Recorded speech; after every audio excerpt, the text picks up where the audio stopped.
of that level? No. I used to be a distance runner back in high school. Like it was 2 miles the most I ever ran though. So I was a miler, 2 miler, 880 guy. But that was pretty Wow. much it. Yeah. All right, dog. I think we're rolling. 1, 2, 3. Boom, boom, boom. Hi. Welcome to Control Talk Now, your smart buildings video cast and podcast for the week ending October 20th, 2019. My name is Eric Stromquist, and I am joined on episode 335 by your host and mine, the man, the myth, the legend, the one, the only secret agent man, Kenny Smyers. And rumor has it that Secret Agent Man is going on another secret mission next Friday. So we might get to play another game called Where in the World is Kenny Smyers? Maybe not. But Kenny, welcome to the show, big dog. Thank you very much, Eric. I'm not a secret agent, man, for you people out there. So it's all in jest. I would think Eric is more of a secret agent, man. He lives a life of mystery, and he's always on a plane somewhere, and so it's probably more apt He's to call Eric the secret agent, man, than me. Hiding from all my ex-wives, man. They're out. They're out for me, man. They keep up more money. So please send your orders to Stromquist and Company, because, man, I tell you, alimony's expensive. So what can I say? But yeah, dude, it's good, man. Speaking of that, there's a show my wife and I started watching on it's either Netflix or Amazon Prime called The Spy. Mm-hmm. Where that guy played Borat, Sacha Bacha Cohen, or whatever his name is, plays a spy. Pretty interesting show. No kidding. I have to check that out. Yeah. So I mean, do you think you would have been a good spy? I mean, think about that for a minute. I mean, could you have done it? I tell you, there's so much discipline there, with the nerves and with the ability to, you got to be good at everything. It's like an Olympic filtering process. When I was in the Air Force and we saw people like, I remember the first time I saw a group of Delta guys. We weren't supposed to be looking and everything, but we were on the tarmac, and they were coming in using our air over in Germany, and man, they didn't look like they could do what they do, but man, they looked civilian. They were all bearded and different, incognito, I guess, or in character.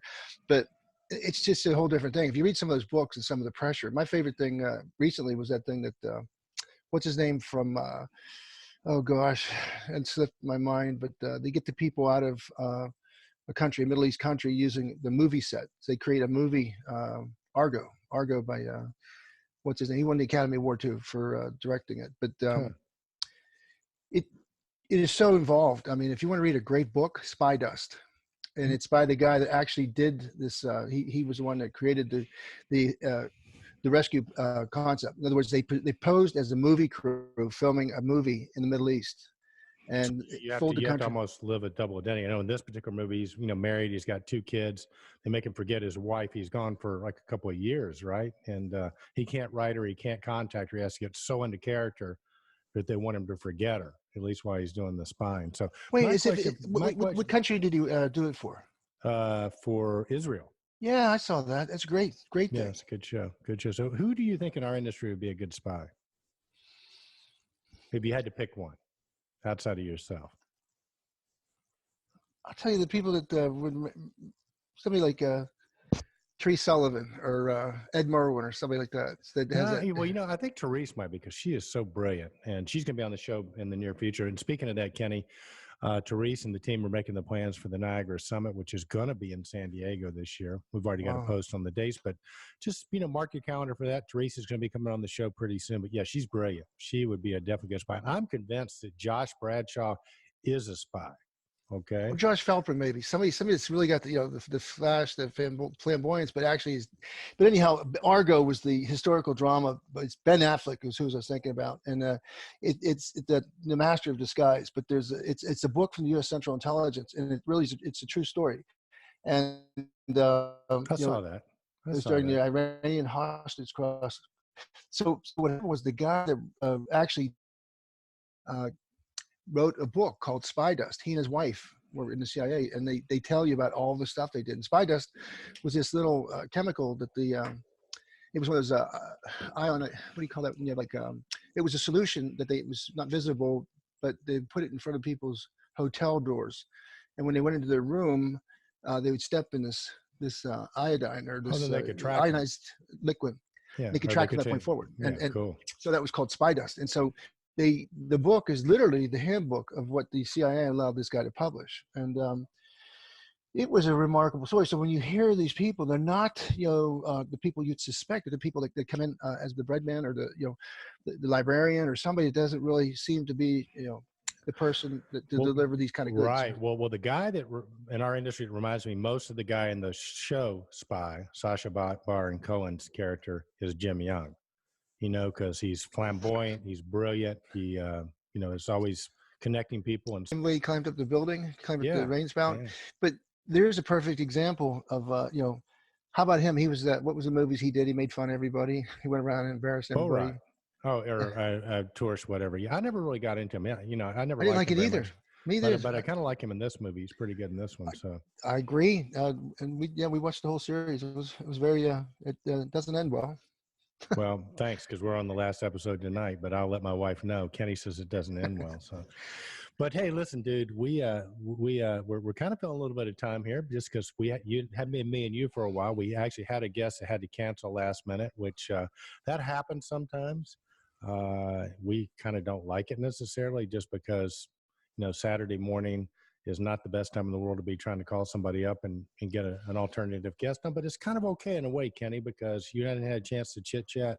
I think what we want to do today, the big news, and we got some stuff to cover before we get to that.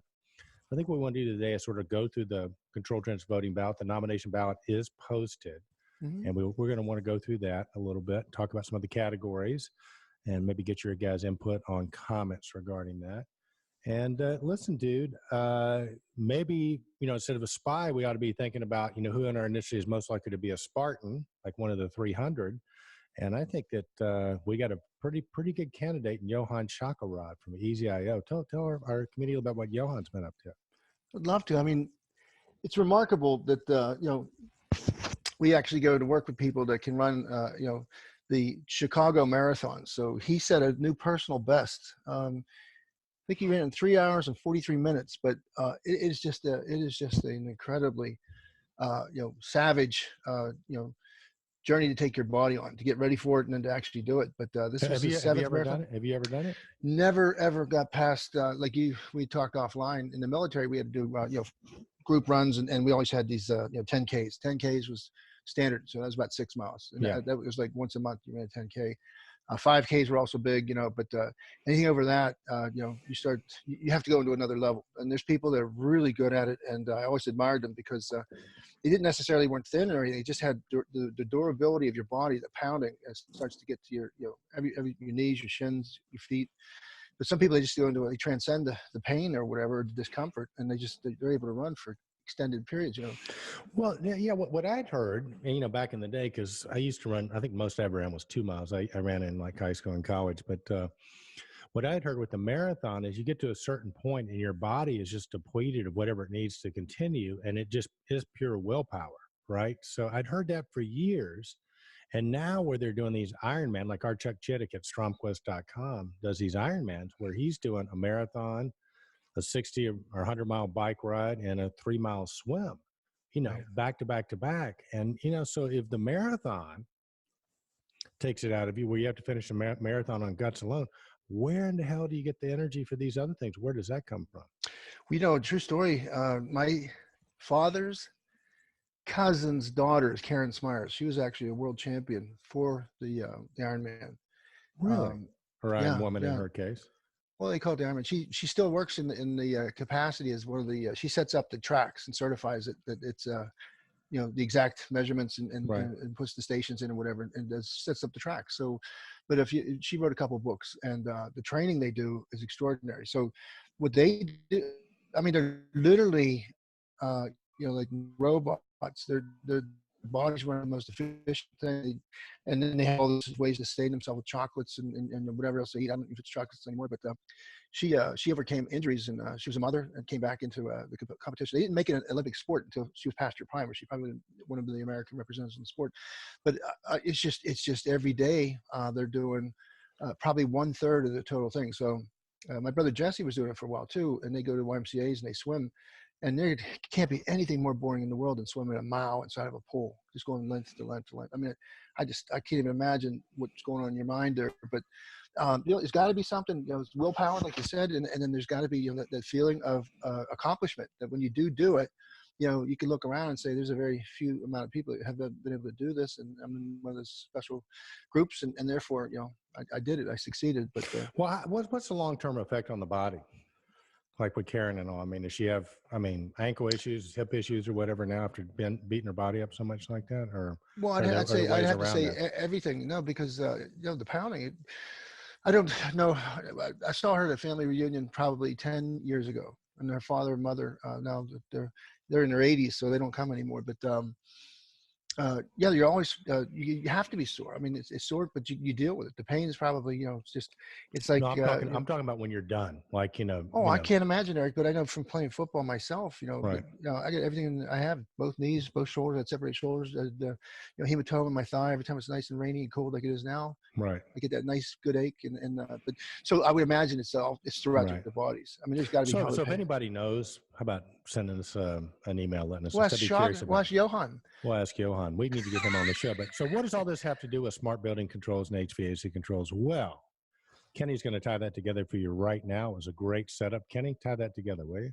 Well, look at the post from we got a post on Control Trends, and the post is the building BAS. It's the post with the EasyIO, and of course Johan Shakarod's the CEO of Europe, EasyIO Europe, and they are teamed very deeply with Tritium. So one of the posts we have is the EasyIO and Tritium powerful partnership and building automation, and we applaud the continued success of Tritium, just the global framework that's the open standard, and then EasyIO taking it to the next level with their controllers. I heard they landed some big projects, and they're just their acceptability in Europe is now markedly advanced. So when you're pairing up with some of the people they're doing business with now, it's an amazing success. So we remember the days when Mike Marston came on the show, and he was the man. He and Lim Hoon-Chat did everything. They created the stuff. They created the business model. Of course, they had a good team, but they were the ones that actually marketed it. And Lim Hoon-Chat probably went to every small bodunk town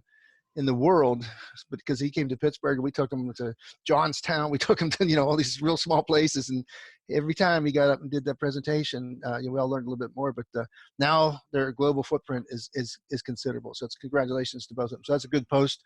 Right. And there's more to come. No, where I thought you were going to go with that. Okay. And first of all, shout out to Lim Hoon-Chat, Mike Marston. We miss you guys, and Gina Elliott. Where I thought you were going to go with that is in today's market, it's not enough to be doing one event. Like you can't just be doing Johnson or Honeywell or whatever. It's like you have to reach out. You have to master other events like the triathlon, right? In where I thought you were going to say is, hey, you have to have at least 3 product lines like swimming, biking, and running. Oh, and no, that escaped me totally. You have to pay the price. You have to train. You have to constantly be training. And I think more so than anything, Kenny, probably the mindset right now of a triathlete is more what you have to survive in this business now. And you and I have talked about it because we've been around the business a long time. When I talk to people like John Donahue from Controls Consultant, Steve Rowe from MI Controls, people like me and you that have been around the industry since the 70s and 80s, it's like what we comment on is it's a lot harder. It's harder than it's ever been, and it's maybe not as much fun as it's ever been. So, and it's not a sprint. It is a friggin' Iron Man or Iron Woman, if you will. So I think adopting that mindset will help you survive in these turbulent times. And not only that, it's kind of like imagine having to do an Iron Man, but at any moment they could change the events, right? So, because that's what the way the technology is changing, what the users are asking for, what the engineers are asking for, it could change in an instant. So you have to train for stuff you don't even know is going to be here. So I think Johan Shakarod is a great example. I have to say two things to that. Okay. Profound analogy that was way over me. So I did not have that in mind, but I'll take any credit you want to give me for it. And two, that was brilliant. That leads into the real segue of what we're going to talk about primarily on this show, and that is the 2019 ControlTrends Awards. The nomination ballot is out and about. It's here, and we are inviting everybody in the industry across the the North American markets, around the world, around the globe, to nominate your number one product or solution, and all of the industry unsung heroes that you work with on a day-to-day basis? Well, I tell you what, buddy, what do you say we do this? What do you say we bring up a screen share and let's just actually go through the ballot so we can show people how to do it specifically, talk about the categories and sort of go from there. So how does that sound? Sounds good. I think I have it up here, so I should be able to Cool. I should be able to do the screen And if share not, I can probably do it. now. Let me see what it saith here. So That was kind of a stretch on that analogy, wasn't it? you know, like I say, I was waiting to see what's coming next, but I think you pulled it off. Okay, so I want to go screen share here. So let's go here. Share screen, boom.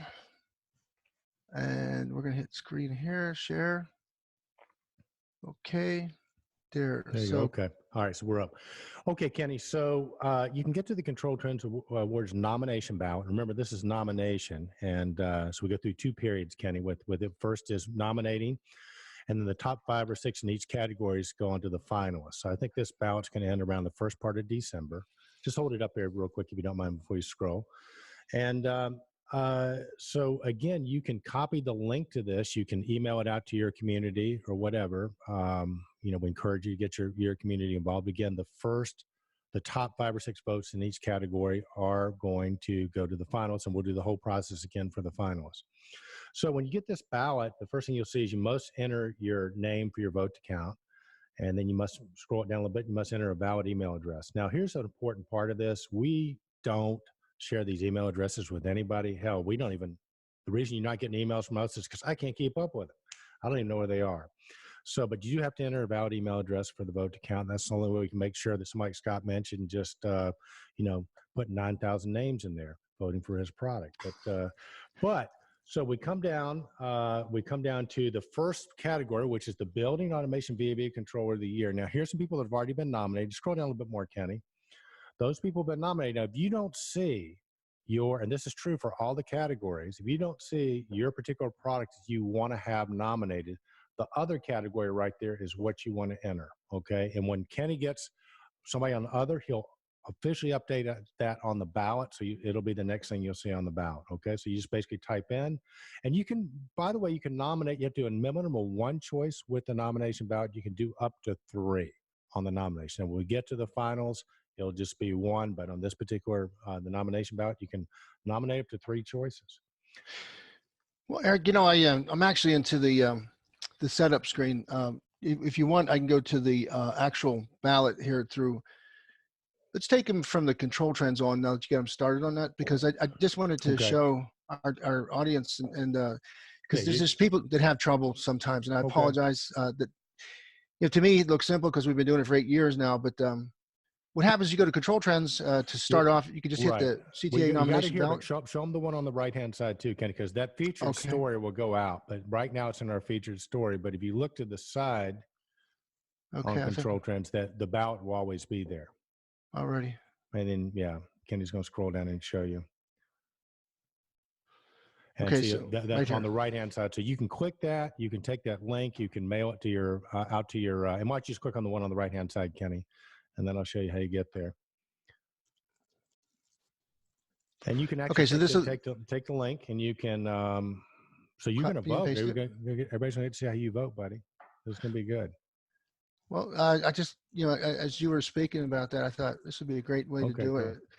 Well, why don't we just go through and you can just delete it when we're done, because that way. But so you enter first name, last name. Okay, here you go. Valid email address, just like you said. VAV Controller of the Year. If you don't see the one you like, you hit Other Nomination. You just type it in right there. Kenny will add it to the ballot, so it will be officially on the ballot once the other gets put up there. And these other people you see have already had the other. Kenny will go through and he'll double check, make sure it's legit controller, legit company, legit person. So, yeah, so that would obviously not be a legit VAV controller, the Eric Stromquist. The second one is the Building Automation Plant Controller of the Year. And you can see we already have some nominations on that. Yeah, the ballot's been out now for a week, or I guess actually 5 days. So yeah, so we're already getting participation, and that's why, like you said, invite. Did you say that they could put up to 3? Yeah. They can in the nomination period. You can nominate up to 3. So if you're not sure in this particular period, just nominate up to 3. You got the Plant Controller of the Year. And then we got this is a new category right here, the HVAC control valve solution of the year. And there's so many great valving solutions that are coming up now. We really wanted to acknowledge the manufacturers that are doing that. I mean, we've been big proponents of the Belimo Energy valve, the Siemens PIC valve, the Johnson's got a new pressure and independent control valve. But, you know, there are a lot of valve solutions. If you got a favorite valve solution, please nominate them. And we're asking you to be a little bit specific about this. If you just put a company down like Danfoss, that's not going to do much for us. But, you know, if you got a Danfoss zone controller, for example, zone control valve, you can put that down. Again, we'll research it. We'll make sure it's legit before it actually makes the official nomination ballot. But that's a category that you could add some stuff into for sure. Yeah, and I think what's happening here too is this has become more and more important. It's kind of circled. It was like Orban. It was right in front of the main radar screen, and everybody's talking about the PIC V valves and the Siemens, PIC V and the Belimo Energy valve, and Johnson came up. But as you know, there's been an additional emphasis from the Department of Energy about how critical it is for commercial buildings to get this right, and how I guess ASHRAE is really thinking about stepping forward and making this, the specified way to do valving now because of the energy savings and the comfort control. And also you've got the other people out there. I was talking to somebody, they were saying how TACO and the different people that aren't in the mainstream of our HVAC building automation side of it, they also have some fabulous valving out there too that we might see pop up. Yeah, and to Kenny's point, that's why we have the other nominations. We don't know them all. So again, if you don't see it in the nomination ballot, add it for sure. And then we come to one we've had in the past, the Peripheral Vendor of the Year. These are people like ACI, Contemporary Controls, Functional Devices, Veris. You know who they are, that basically do peripheral type devices.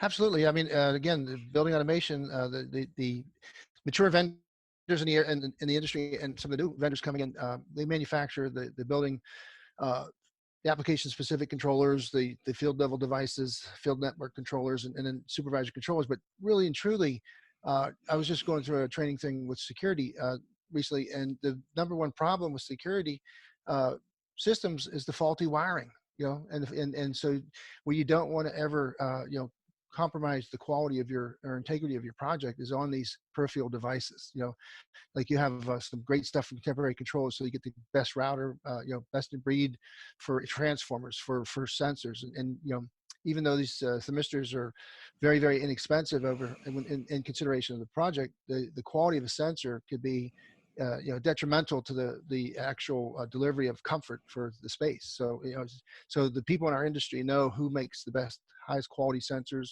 humidity transmitters, differential pressure transmitters. I'm sure you're going to see other companies come into here like Dwyer and some of the other guys. As the ballot gets around, I'm sure people are going to go ahead and continue to populate add to it. Yeah, that normally gets flushed out pretty good. Mm-hmm. Innovative wireless product or solution of the year, and again, it's one of the trends Kenny and I've been tracking is the wireless, and with the 5G networks coming on board, I think we're going to see a lot of solutions with that. And again, part of the reason we have the other nomination up there is we got so many people that are coming in from outside the industry that are starting to participate in smart buildings. So again, we look for that to get flushed out too with more and more products. So again, use the other nomination for that, the other category for that. Impact Solution of the Year. Kenny, talk about that if you would. Well, this was when we asked people for suggestions on how we can improve, the categories and what is now the biggest trends. One of the biggest trends is that there's been trends that we weren't really aware of. Ken St. Clair has done a great job to help us stay on top of, the people that are in different industries. They're coming into our industry, and all of a sudden they're able to make an impact. So one of the big things we learned from way back with the AHR show and CB Richard Ellis was 300 metric, where the 3 foot energy spend, $3 per square foot on energy, $30 per square foot on overhead and cost, leases and whatever, and then the 300 metric, which is all about productivity and customer satisfaction, or the occupant comfort and how well they work in a space. That if they're very happy with the ambient environment, they'll have less absenteeism, less complaints. They'll be more productive in the time they spend in that space. Then cybersecurity, of course, it's just rocking and rolling with it was the number one trend probably for 2 years now, because of we just had a CGNA member report some sad news that they got held by ransomware. Again, so cybersecurity just never backs down. Then we're seeing some other things like passive logic and switch automation. And again, Acrito, ecosystem security. I mean, this is a whole new concept. If you look at the posts and check these things out, these people have incredible solutions that lay over top of our building automation systems, Yeah. or work well with it and give us what we need. So Passive Logic, Acrito ecosystems, I'm sure this is another one that's going to be very popular. In other words, this is kind of an open canvas. If you think something's out there that changed the way our BAS world is operating and functioning, and it belongs in this category. Yeah, it could be anything from a sensor, like Delta has that new sensor that they have out, O3 Hub, yeah. to something like a Tossie box, which Right, is right. a cybersecurity type thing. I mean, so again, this is if you've been affected by something, or you see something you think is a really cool product that you think can change the way we do business, then Impact Solution of the Year is a great place to nominate that using the other nomination category there. And again, Kenny will take that once you put it in, and then it'll be officially on the ballot. Race to the small space. This is a category that Ken and I have talked about, the race to the small space, for the last 8 or 9 years. And that could be everything from a thermostat, which used to be back in the day, right? Now it's sort of changed because everything's gotten so scalable. Things can scale up, but they can also scale down. But, KMC Commander is a great example of that. Our friend Stevie Miller, the Space Cowboy from Optergy, has a great one. And, of course, Mark Peacock with LinkSpring and those guys. Niagara with their Edge controller. Loytech, EasyIO, Johnson Controls, Verisys. I mean, those are just some of the ones that come to mind. But, again, so many solutions out there. Use that other category to write them in so Kenny can get them on the ballot. Right, Eric. And then also to the concept of the small space. Remember, we talked about how at first that was like the light commercial building market. And then actually some of the more prominent solution providers have told us that the small space, that they break things down into zones and rooms now. So you had, like, Viconics had a fabulous room controller. Honeywell had what individual room controller. I mean, everybody's coming down now. Siemens has a total room automation. So really, the small space could be actually interpreted as the way to make a smart building smart is one room at a time, one zone at a time. That makes a lot of sense. Yeah. So we're just this is another one's going to be really popular. So what you're saying is, if somebody, for example, was to nominate Siemens room controller or Distech's room controller, that could go in this category. That would not get nixed out when you did your research. You would go, yep, that fits. Right, because remember we said web-enabled or networkable. So the deal is that this criteria is that, for instance, Siemens just came out with the RDS 120B BACnet. So it's a sensor rich, has 6 sensors on board, and so you could put this thermostat on the wall without any communication capability and without linking into your BACnet network, and it begins to do what it's supposed to do: control the equipment, 2-stage heat, 2-stage, whatever the case might be. But it also then has that data rich input, so that you can bring that onto your building automation system and tie, so you can go like in hospitality areas or wherever you want to take first interest is controlling equipment, but then bring that onto a network and use that data somewhere in your building automation, some sort of energy strategies and all the other things, occupancies. So it does a lot of things are on that one sensor, but it's also a thermostat. So it's controlling your temperature, humidity, carbon dioxide, VOCs, volatile organic compounds or whatever. So it lets you know when your air is stale and you need to get some more fresh air. And Johnson has a tremendous thermostat too, the glass. But what I am just tickled to death about them is that they're putting them onto the BACnet network. That's the key. So you don't lose ground. I've been on many projects where in the first phase, we just had to get the control of the equipment. So like a hospitality suite, they just want to get that individual room set up so that occupant can control their comfort levels and heating and air conditioning. But then as time went on, it goes on to their network, and next thing you know, that's all in a single pane of glass, and you're getting all kinds of benefits from that. So right, anybody that comes up with any great ideas, so it's just in Niagara Edge devices, you're only limited by your own creativity on how you can use some of this technology. Very, very cool. Okay, and then IoT product or solution of the year. This is our Silicon Valley people. This could be a Microsoft. This could be any of our friends from Silicon Valley. Probably RLL Technologies would fit here. I think maybe our Passive Logic would fit here. But as you can see, we've already got some people that have been written in, and so it kind of gives you a feel for what kind of categories would fit in here. or products would fit in Right. here. And I think you always enjoyed the confluence or the integration or Silicon Valley being traditional BAS. In other words, like you said, the Comfy, for instance, was a hit when it first came out of the, basically Silicon Valley, where imagine having a user interface that had 3 symbols on it, smiley face, a sad face, and a I'm comfy button, so that you would control your requirements for your VAV. If you needed air conditioning, you hit the button, cooling, and you get 10 minutes burst of your air conditioning, and you were satisfied after 5 minutes. You could hit I'm comfy and turn it off. So you actually became very energy conscientious, and yet you still, it responded to your comfort requirements. So that was a real clever thing. Yeah, and I think also what probably would fit in that category too. And you correct me if I'm wrong, Kenny, would be like Honeywell's Cypher Pro, right? It's a controller, but now it's more of an IoT product than just a controller. So there could be products that fit in several categories, right? Yeah, great point. Because as you mentioned too, the traditional stuff was where we actually had, an application-specific controller and whatever. And now we're seeing folks like EasyIO and some of the other people, Honeywell included, they're not calling it a controller anymore. They're calling it an IP device. They're calling it a network device or an IoT product versus the old traditional application-specific controllers. That's kind of cool too. Yep. Yeah. So I'm babysitting again today. And so here's Axel B. Axel, say hi. Say hi, Hi, Control Axel. Trends community. Wave and say hi. Hi, Community. morning. Yeah. What do you need, Nice. buddy? What do you need? Panda Post. Panda Puffs. After Daddy's done working, you can have Panda Puffs. No more noise. Go upstairs. As soon as Daddy's done, I'll bring you some Panda Puffs. Congratulations, Axel, on your red belt. Yeah. Oh, Kenny said congratulations on your red belt. So your red stripe. Actually, you got to be quiet. No, you got to go upstairs. If you want the Panda Puffs, go upstairs. No more talking. Okay? I'll give you Panda Puffs as soon as we're done. So what does this have to do with controls? This is how you negotiate. Because if you can negotiate with a 4-year-old who's holding all the cards, you can negotiate with anybody. So there we go. So withhold the Panda Puffs until you get what you want. No, those are little orange puffs. Yeah, the little cereal he likes. Oh, okay. So, but anyway, he'll be back down here in about 3 minutes. But anyway, okay, so Kenny, we're at the Smart Building Automation Control System of the Year.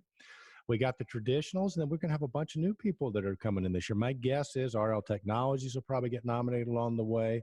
Passive Logic will get nominated along the way, I'm guessing. And then what's the one that you've told me about, the woman that's got the really cool system that kind Switch automation? Switch automation, yeah. I'm wondering if they'll make it, but that will be seen. But we got our traditionals here, most of them, right? And well, I think this is going to be, again, a lot of people say that, but I think what we'll see too, though, is that the vendor provides end-to-end hardware and software components. So what we're seeing now is you've got some other big players out there that haven't been nominated yet, but we're trying to recognize people that go above and beyond a single dimension in the industry, and they actually give you the ability to go from wall to enterprise. So from sensors, I'm sure Delta wants to be in this. I'm sure reliable controls. There's a whole lot more people that do more the component stuff. So again, it's going to fill up, and then. And of course, you got the traditionals. KMC does an excellent job. People sometimes forget that KMC makes a lot of stuff for other people, and they don't get credit for being producing those kind of quality products. I remember KMC and Velimo and some of those people. They took the lead on that 5-year warranty. Yeah, we bumped into a company. Ruined our distribution business with that 5-year warranty, by the way. But and then we got ControlTrends. ControlTrends offers a lifetime warranty. If you put it in right and you don't do anything wrong with it, they don't think their devices aren't going to break down. So they've got actually offering a lifetime. My question would be, whose lifetime though? Yeah. Whose lifetime? Yeah, this lifetime is my son's lifetime. He's 4 now. So, but anyway, okay. All right, cool. Here we go. Smart thermostat or smart room controller of the year. Here we go. Right. So this is, again, this is a more specific variation of what we talked about. So it's a variation in the fact that people interpret it. A lot of people make specifically a thermostat or a room controller, and again, they don't look for the race to the small space. So this is where, if you thought that was not applicable to what the thermostat, and there you see a collection already of extraordinary thermostats. EasyIO has an FW series that works with a phone that can work. It can control 2 heat, 2 cold just as well as anybody out there. Johnson Glass has an amazing thermostat, I heard that there was a little fatigue with all the thermostats out there. Nest, Ecobee, whomever, and a lot of people say, what's the big deal about a thermostat? Well, again, thermostat is the largest selling component in our business.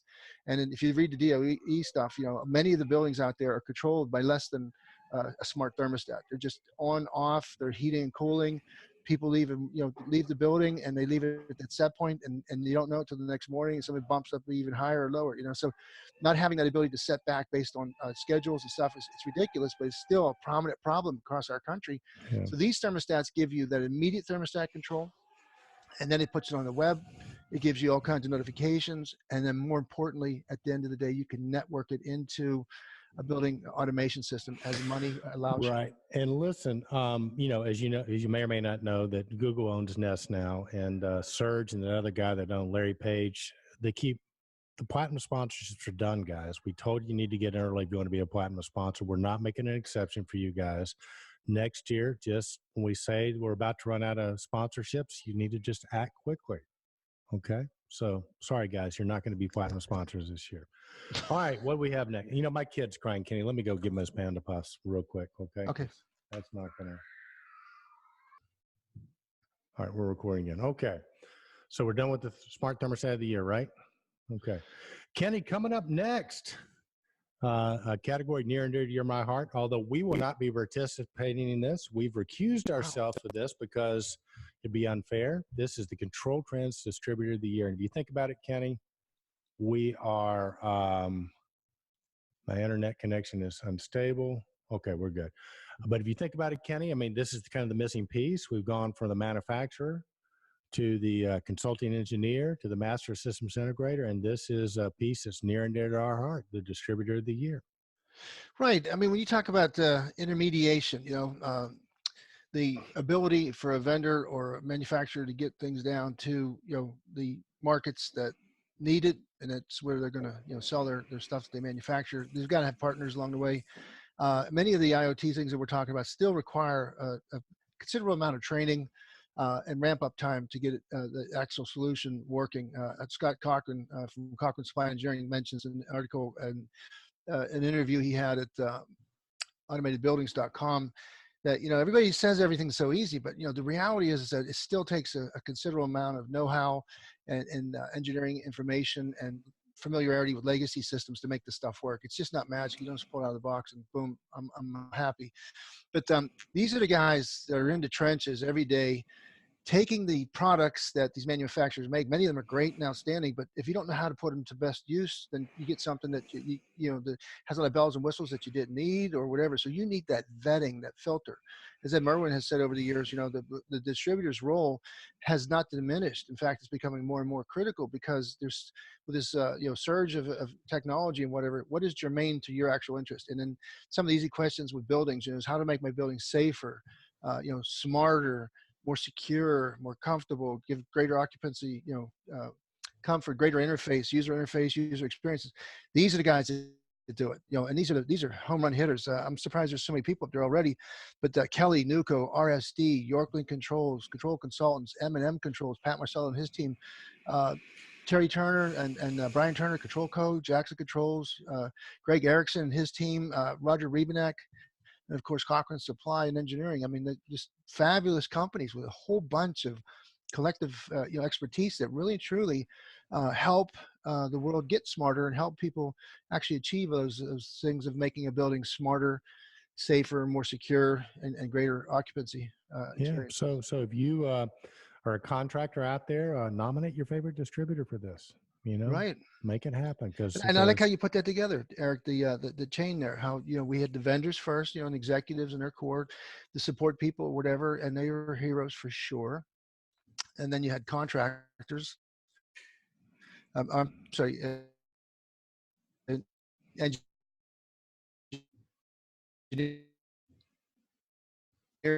the consultants that specify the correct entity that brings it all home. Yeah, and I think probably next year we'll probably add the building owners, a building owner or project or something. That'll probably be the next thing we'll do. And now we get the Control Trends Impact Person of the Year. And this is a marketing, sales, or training person that has dramatic impact in the smart building industry in 2019. I mean, these are guys like Mike Marston, Lynn Hunchat, who would have won this category in the past and probably will get nominated again this year. Guys like Ryan Sin from Distech Controls, you know who they are. And, you know, and again, it's kind of like their position might vary from training to sales to marketing, but they get out there, they make it happen. Guys like Richard Newberry, who goes to Silicon Valley and you know, brings Dell and Intel into, you know, into the fold. Lisa Wood from Realcomm Ibecon's another great example. So Jim Heyman from CG&A. So a lot of great people in this category. I suspect this Control Trends Impact Person of the Year category to fill out with people using the other nomination, because we all know those people that make a difference, and this is their award. Yeah, it's a very big category, and wow, look at that all-star list too. You talk about the all-stars and heroes of the industry. Each one of these guys and girls are remarkable in their own right, doing their own thing. Ken St. Clair has got to be one of the most you know, important and significant people in the automation world, because of how he's, number one, participated in it for over 40 years, literally, professionally, and number two, documented the goings-on for the last 20 years in a very amazing site called automatedbuildings.com that we're fortunate enough to work with Ken on a monthly basis and catch up to his themes and his new insights and take a look at his crystal ball. Hey, Kenny, I know you're not logged in with the thing, but could you write in just the other, just so people can see how that works? We go other nominations. So let's just hypothetically say you're going to put Tom Smyers in there, like your brother. So if you were going to write in, we won't keep this, but just to show them how this would work, you just basically click on that box and you type in the name, right? Sure. Okay, so we'll put John Smith. John Smith. Okay. John Smith is actually one of my customers, just so you know. And then you put the company in, Mallory and Evans. Mallory and where's my ampersand? Evans. All right, Okay, man. cool. And then basically that's it. You just go to the next category. This won't take, obviously, because, you know, Kenny hadn't filled his completely thing out, but it's as simple as that. You Right. can only do one other nomination at a time. That's kind of a bear, because you can do up to 3, but you only have one other. Okay, back to a category that we're all familiar with, the best technical support person, large manufacturer. And these are the big boys, the Siemens, the Johnsons, the Honeywell, 50 million or 30 million and up. And so, yeah, good list already. And then best tech support, small manufacturer. Sure are. A lot of somebody put Paul in there twice. We're gonna have to fix that. He's in the big one and the small one. So that's the kind of corrections I'll need to make when we get to the. There we go. Alrighty, here and then we go. Then we go to the support, best tech support, large manufacturer. This is the overall experience you have with your tech support. So, like, for example, Belimo's won many times. Siemens, virtually everybody's won this at least once on our list so far. But if you really like the tech support for Tritium, for example, you would do that. And again, in the nomination period, you can nominate up to 3 of these. Or if you don't see your category, you just add into other. Who would we want to add in here just to go ahead and type it in? You're inspiring me, Eric.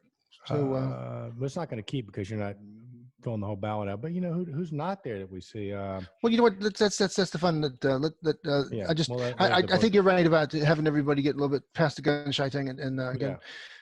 But best tech support, small manufacturer. There we go, and we could probably add in.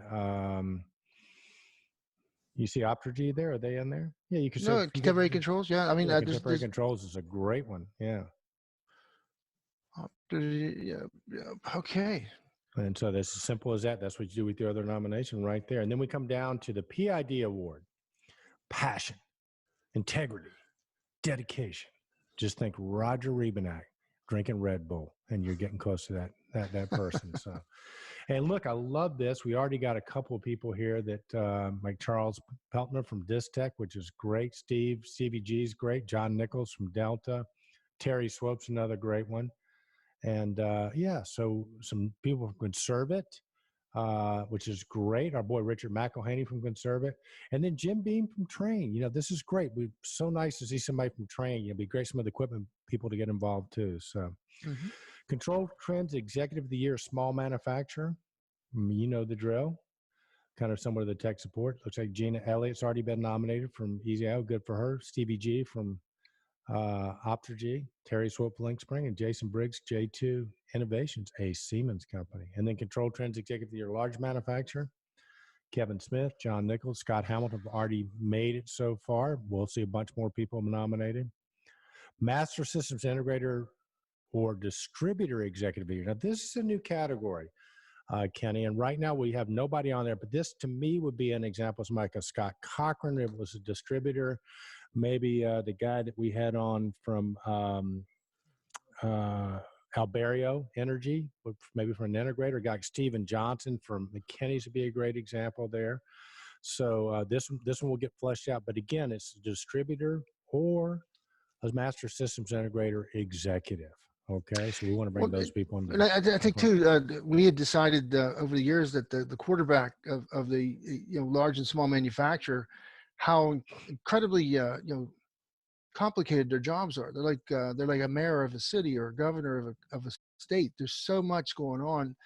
I remember Nino DeCosmo and some of the impacts he made, and some of the Belimo guys, Lars von der Hagen. Yeah. How they came in and you immediately felt the presence of a force, a driving energy, changing right. How we do business, and it's just amazing how the responsibilities. Well, guess what? The contractors that some of these contractors out there are doing 25, 30, $50 million, and they're amazing people. And then distributors again, we'd mentioned some of the distributors and why they're such an important process. Well, individually there comes somebody that literally has to tote the flag and make the decisions, and the executive in nature. A lot of people's jobs are at stake. There's a lot of money at stake. There's winning or losing every day, and so they do a hell of a job, and they should be recognized for it. Agreed. We having issues? No, okay. We're good. Cool. I didn't know if we had some technical stuff there. Alrighty, next one, Eric. The Vendor of the Year, large manufacturer. Vendor of the Year, small manufacturer. You know the drill. These have been categories since day one of the Control Trends Awards, and it's a great way to recognize those. Then we get to our Control Trends Master Systems Integrator of the Year. We already got some great folks on this one, right? Mm-hmm. So this is cool. So please add them in. And Alberio Energy, it was Phil Rogers was the guy we interviewed on the show. Just a brilliant guy. He'd probably be a good guy for the manufacturer or distributor executive of the year. Certainly. And now, go ahead. Yeah, I mean, there's a perfect example of a guy, and the portfolios that they have. I mean, I did not realize, again, not being naive or anything, we just don't have, weren't privy to it, but they're doing global business, and their numbers are very, very. I mean, we're talking, way beyond what you'd expect. They are small corporate or small manufacturers within a contracting entity. In other words, they have reaches that are global in nature. They're controlling budgets that are in the millions of dollars, and the decisions they make are so important because they change the direction of our industry. And again, every day people succeed and fail, but the people that are leading the ship are the ones that they take all the credit or all the fault. Well, let's face it too. And then I think for the manufacturers to remain competitive, I mean, a lot of this stuff they're pushing down to their distributor or their contractors, right? So things that you can normally count on, for example, a manufacturer to do, a lot of times you don't have those resources anymore. So that's where the distributor and the integrators become critical, and where the leadership becomes critical. Like you said, they're having to deal with a ton of different challenges, and we got some great people doing great jobs with this, and I can't wait to see how this Control Trends Systems Integrator of the Year shakes out. So be sure to nominate your favorite one. Absolutely. And you know what, some of these I know personally, but like Chesapeake Controls out of Virginia, they have such a large operation. They're equal to or even beyond a branch level of personnel and capability on staff. The typical like a Honeywell Elite contractor, they have to have 15 certified N4AX technicians on staff. So I mean, imagine the payroll there. Just kidding. I didn't mean to say it that way. I always look at the beans there, but the capability, the potency that they can bring. So the graphics, all the things that you third party out, they have internally. So they actually can go out there and compete toe to toe. Gardner is huge. Long Building Technology is one of the true leaders in innovation. They were so far ahead of the pack. A lot of people are just catching up to what their capabilities were. And Oberg's group, of course, that's Australia. Those guys, they've put a mark on that.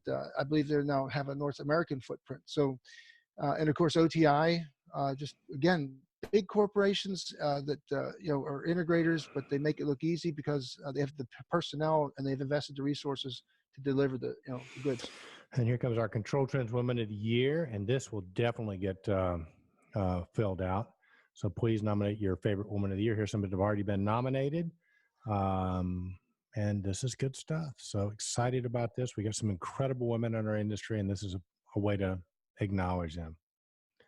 Consulting Engineer of the Year, again, we're looking for those progressive engineers that are sort of grasping the new technology, that are creating the new specifications, that are demonstrating they really understand it's not cut and paste anymore.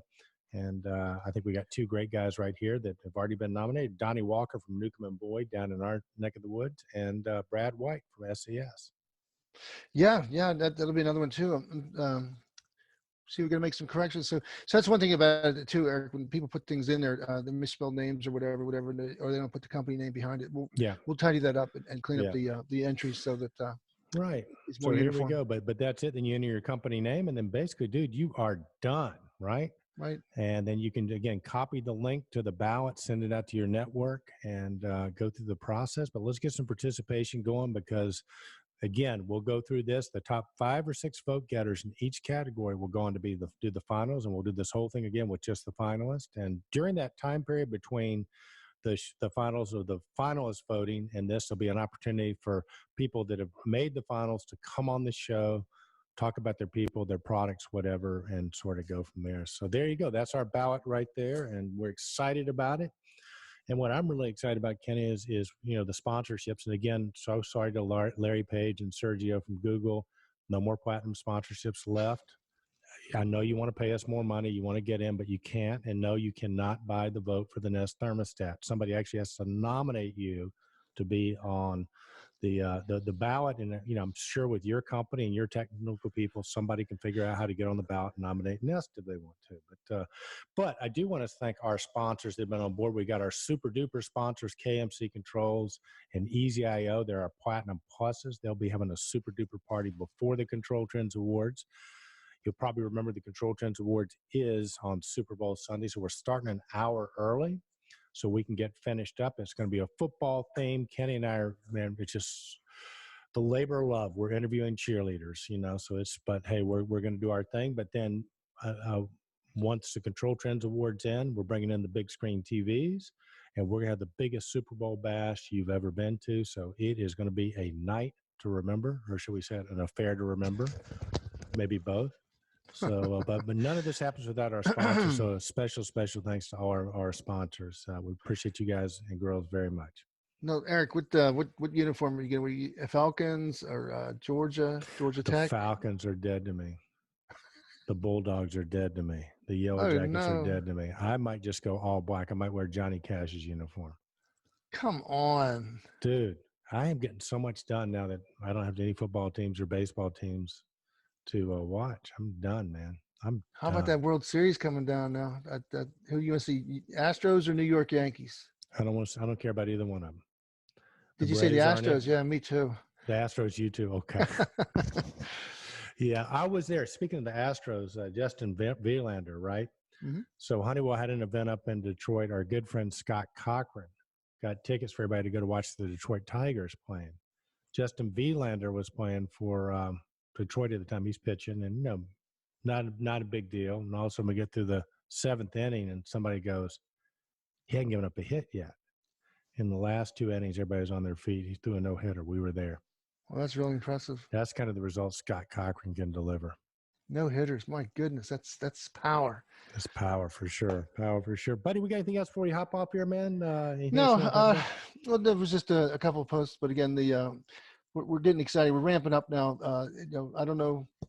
You say Georgia, you had a low of 43 or something. We're already getting we 31 this morning. So I actually had to get the sweaters out and transition into the autumn weather and winter. She's not far away, and I like the summer.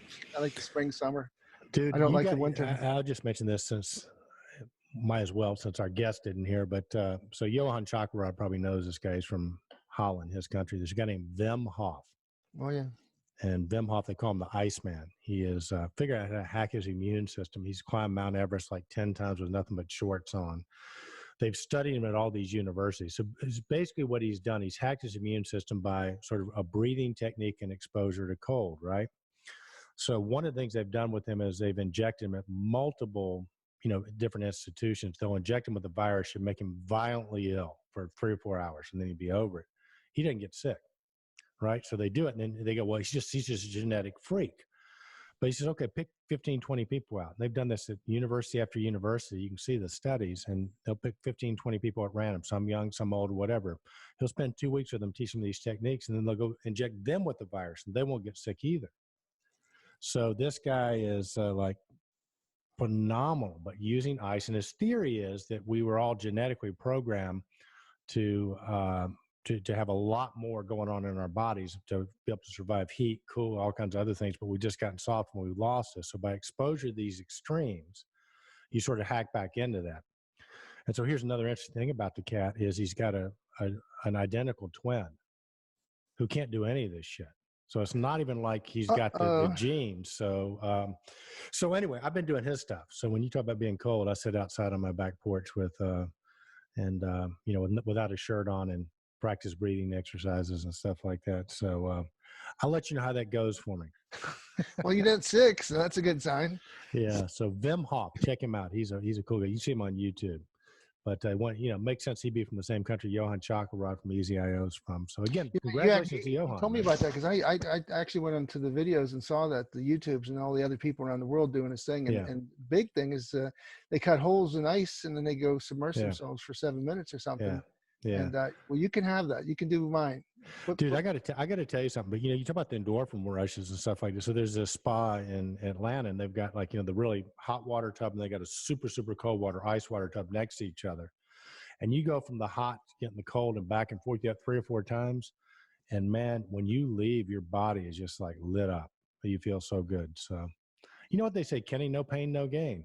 No ice, no nice. A lot of hotels that have the hot tub, and then they got the unheated cool pool. That's pretty close, isn't it? No. Yeah, when it's 30 degrees outside, go sit outside in your shorts and for 10 minutes. And practice breathing, because you'll be, and then go take a hot shower. You'll get the same effect.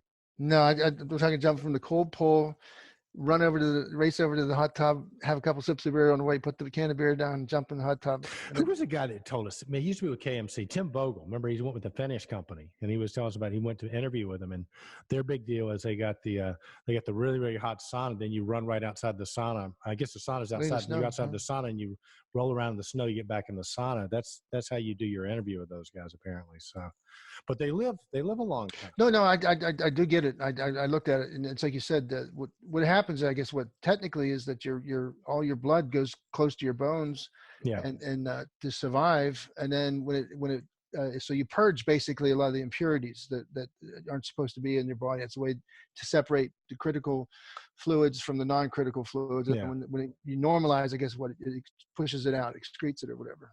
Yeah. Apparently, if you have a heart condition, let me go on record as saying this. If anybody's still listening to don't the do show, it. Yeah. If you have a heart condition, don't do it. It'll probably kill you. If you don't have a heart condition, it's really good for your cardiovascular system, right? It really strengthens it and probably keeps you from having heart problems. But if you do have a heart condition, or we should say, consult your doctor before you try any of this stuff, because Eric does not recommend any of this without consulting your physician first. But I do this other thing, this cryotherapy thing, right, which is like 150 degrees below zero. You're in there for 3 minutes, right? It's the gas. And what that does, to your point, is among other things, your blood starts to rush to your organs because your body thinks it's going to die, right? So all the blood goes to the organs. Then when you come back out, it comes back out and purges out, and you just get these huge endorphin rushes. And I guess it's really good for your system. Getting back to Wim Hof's theory that our systems were designed to endure a lot more. So you'll read a lot in the health community now about stressing your system in controlled ways. Really stressing it to an extreme for short periods of time actually helps maintain your health. Eric, we're going to have to add a dimension to the show where we're going to Eric's health tip of the day, and we want to see live demonstrations of that, please. So next time you go to the chamber there, the cryogenic chamber, why don't you go ahead and just get us some video of that? You know what? I'll do that. Well, yeah. As a matter of fact, I think I have a video. I'll send it to you guys. Or I'll put it up on the post or whatever if I can find it. I put it up on Instagram a long time ago, but I'll find that. But brother, listen, man, good stuff. Again, sorry about our guest this week. You won't be coming on the show anytime again soon. But we just cut that. No, don't cut that. No. It was a great show, Kenny. It was good catching up. You know, I had a chance to just chit chat. We've been doing a lot of serious stuff here, so it's good to get a chance to sort of go through the ballot. It's exciting. It's that time of year, so take that ballot, pass it out. Let's get a lot of participation. And ControlTrends Awards are going to be off the chain this year. So with that, my good man, thank you for tuning in to Control Talk Now. I'm Eric Stromquist. He's Ken Smyers, the man, myth, legend, the secret agent man. Remember, be bold. Stay in control, be relevant, and if you can, be a secret agent man or woman this week. Indeed, Eric. Indeed, Kenny Smiles. That's a wrap. Whatever. Right?